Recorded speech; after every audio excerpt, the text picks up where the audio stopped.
Hello. I have just been reading the papers, and it's the editorial that caught my attention today. The editorial is about the speculation that some of you may be aware of, that James Bond apparently is supposed to get a steady partner, and what is more, he is supposed to get a child, preferably a daughter. Now, this is an editorial that came out in a local paper today, and I was reading the editorial, which seems to me to be, I don't know, written by somebody who is obviously very, very interested in the James Bond franchise. What actually caught my attention was the last paragraph.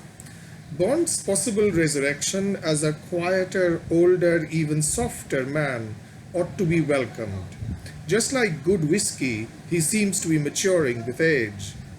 A daughter and stable partner would make him more human and humane. The fusion of the real and the imagined, the turning of a fictional spy into a man of flesh and blood, would eventually be the triumph of the art of cinema. The world should raise a toast, preferably a martini that is 6 parts vodka and 1 part vermouth, to Papa Bond. Now, it is that last paragraph that actually caught my eye. What does it say? It says over here that a daughter and a stable partner would make him almost human and humane.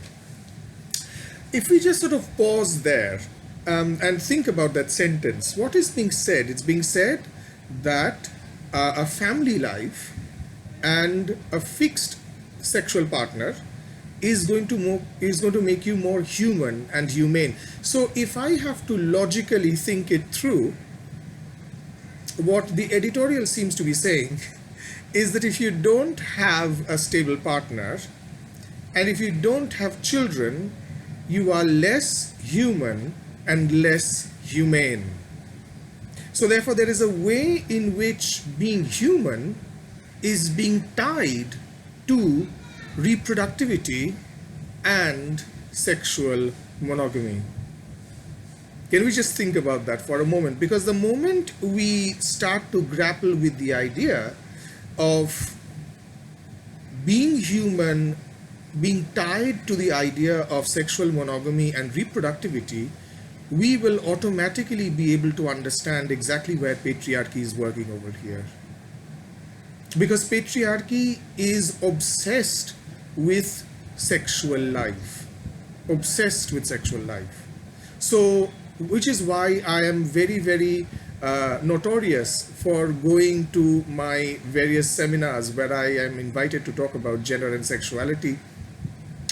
And I tell them that, do you realize how patriarchy works? How many of you have thrown a party when you graduated? How many of you have thrown a party, in which you invited 500 people and actually booked a huge reception hall when you bought a flat? How many of you invited 500 people and booked a big reception hall when you got your PhD? But how many of you would invite 500 people and book a reception hall once you have fixed your sexual partner? Almost everyone. So there is some kind of a hypocrisy that seems to be working over here. On the one hand, we say that, we are Indians, we are very uncomfortable talking about sex. We shouldn't talk about sex. But at the same time, once our sexual life is decided, we invite hundreds of people to come over and eat. So therefore, our sexual life becomes the most public part of our life and the most important part of our life. And those of us who actually do not go that way, those of us who, for whatever reason, do not get married, those of us who do not have a sexual partner, or at least a stable sexual partner, we are the trouble. There will be questions. Why isn't she getting married?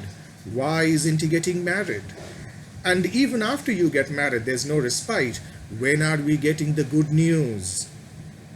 So therefore, there is a way in which patriarchy ultimately wants you to be sexually monogamous and to be reproductive. Now, this particular publication, the Telegraph, is clearly a publication that is reasonably well informed. They clearly have a stance that is liberal, that is anti-right wing, at least that is the way in which they position themselves. They have a fairly generous coverage of LGBT issues, and yet when the editorial links humanity with sexual monogamy and reproductivity, it makes you realize how deep patriarchy runs. And this particular investment in other people's sexual life, the determination to see that they are monogamous, this is actually something that is not new. This is something that Foucault actually traced way back to the 18th, 19th century. But even further than that, if we go all the way back to the Greco-Roman times, we will find that there is a way in which the Greeks, for example, were quite suspicious of sexuality. Many of you will have noticed that Greek statues of nude men, they have a very small penis. Now, why is that the case? It is the case because the small penis represents not much of a sexual drive. The small penis represents minimum libido. Now, why is having a minimum libido such a good thing that they celebrate it in marble statues? It is because minimum libido in the Greek mind was associated with maximum intelligence. So there was some kind of a binary between the mind and the body. So if you had a small penis, in a very strange way, it actually made you more masculine.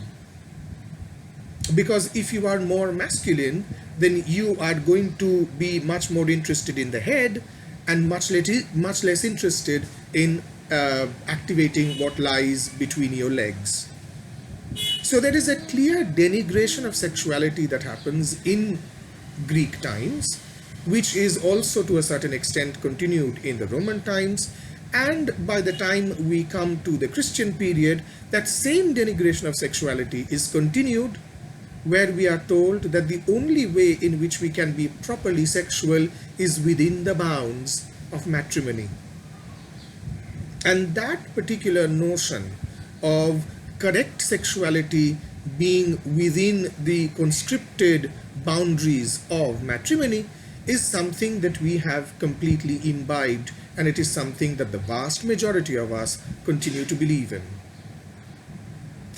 I was wondering that if Bond has to be actually made more relevant to our age, there are several ways of doing it.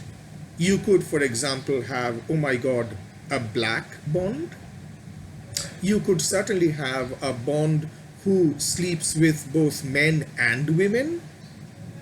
You could certainly have a Bond who, during a really, really nail-biting chase, hides himself in a pride walk, and in order to further hide himself during the pride walk, he kisses another man, and the villain looks at two men kissing, and the villain, because of course the villain has to be homophobic, the villain turns his face away in disgust, and while the villain has turned his face away, Bond makes his escape.